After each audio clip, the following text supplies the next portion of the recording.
Most people looking at Frost Kingdom right now are focused on one thing, the Genesis box. $30, guaranteed RDIA, different bonus tiers, and the possibility of finding a jackpot slot. But the Genesis box is not the complete Frost Kingdom economy. It is only Phase 1. After Frost Kingdom officially opens on July 23rd, the system is designed to expand from one utility token into an economy where game items can move on-chain, tokens can move back into the game, and premium equipment can potentially become tradable NFTs. So in this video, we're going beyond the box. We're breaking down what happens to RDIA after launch, why burning matters, how cross-ramp is intended to work, and which 5 gameplay resources can become tokens, and how equipment could move between Frost Kingdom and the cross-NFT marketplace. I am not purchasing a Genesis box in this video, and this is not financial advice. This is an educational breakdown of the systems currently described by the official Frost Kingdom pages. Features, rewards, and launch details can change, so always verify the live information before making any decision. Let's begin with the timeline. The Genesis box sale runs before Frost Kingdom officially opens. The launchpad distributes RDIA, or Red DIA token, through a limited supply of Genesis boxes. Then, on July 23rd, Frost Kingdom is scheduled to officially launch alongside its token generation event. That is the moment when RDIA is expected to move from being something inside an unopened launchpad box into a usable part of the Frost Kingdom economy. The official tokenomics divide this economy into 2 major phases. Phase 1 is the Genesis box and RDIA. Phase 2 introduces item tokens through a system called cross-ramp. Understanding the difference between these phases is essential. RDIA is described as a cash-like in-game utility token. That means its primary purpose is not simply to remain inside a wallet. Its first major utility is being burned and converted into value that can be used inside Frost Kingdom. The official announcement provides a simple example. If a player burns 30 RDIA, that RDIA can be used for the equivalent of a $30 in-game package. The important word here is burn. When a token is burned, it is permanently removed from the token supply. The player receives the corresponding in-game value, but the token used in that process does not continue circulating between wallets. That creates a one-way path. RDIA moves from the blockchain into Frost Kingdom utility, and the token used in that transaction is removed. This is different from simply transferring RDIA to the game developer and allowing the same token to continue circulating. The burn mechanism connects token usage with supply reduction. The official Frost Kingdom information also introduces another possible use for RDIA through an LP pool or staking system. However, there is currently an important detail viewers should verify for themselves. The official tokenomics page refers to additional 1 USD rewards through an RDIA LP pool. A more recent Frost Kingdom announcement describes a future staking feature on the cross-platform with rewards paid in Cross-D. Because those 2 official descriptions currently use different reward assets, I am not going to pretend that one is definitely the final version. Before depositing or staking anything, check the live Frost Kingdom page and the actual cross-platform interface to confirm the available pool, reward asset, lock period, withdrawal conditions, and every associated risk. Never make a token decision only based on a screenshot from an older video. Now, let's look at the RDIA supply model.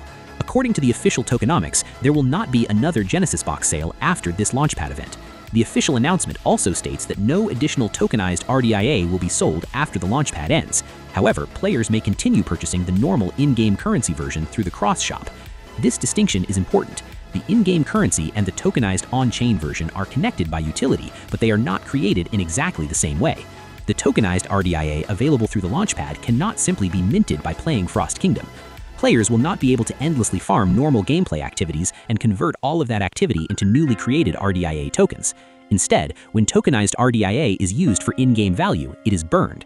After the launchpad, the official announcement says acquiring tokenized RDIA would require trading with an existing holder through a decentralized exchange.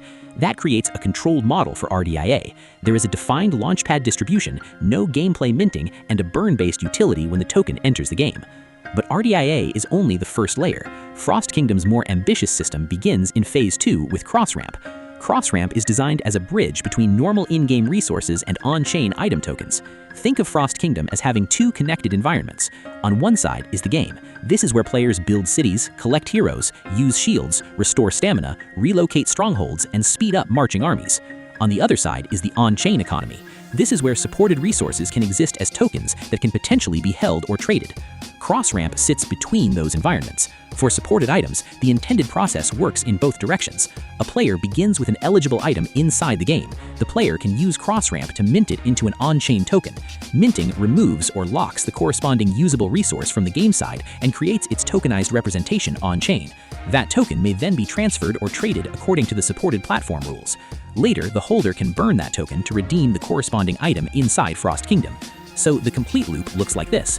Earn or acquire an item inside the game, mint it through cross-ramp, hold, transfer, or trade its tokenized form, then burn that token to restore the usable item inside the game. The official tokenomics currently identify 5 planned item token categories. The first is the hero token.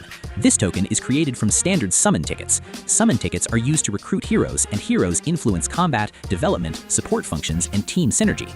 A player who has an eligible summon ticket may be able to mint it into the corresponding hero token. Someone holding that token could then burn it to receive the supported summon ticket item inside Frost Kingdom. The second is the shield token. It is connected to a 4-hour shield item. In strategy games, shields can protect a city from enemy attacks for a limited period.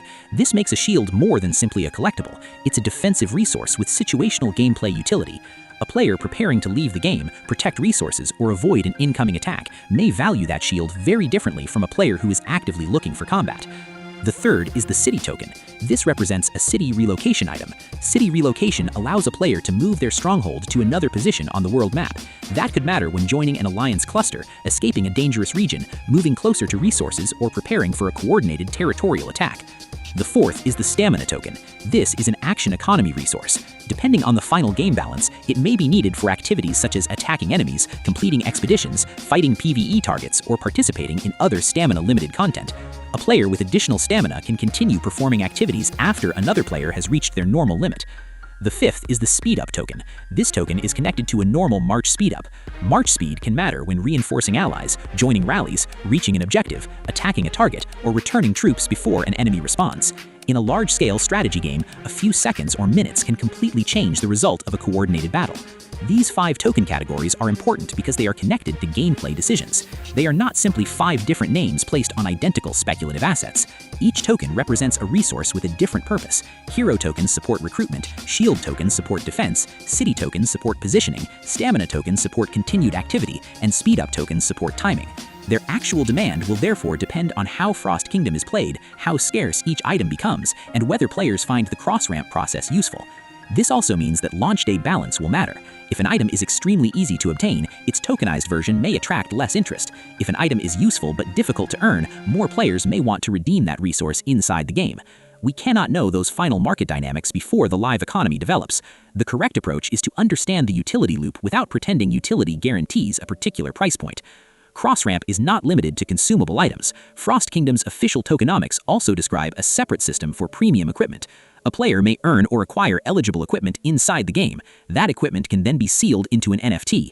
Once sealed, the NFT can move to the cross-NFT marketplace where it may be transferable or tradable under the supported marketplace rules.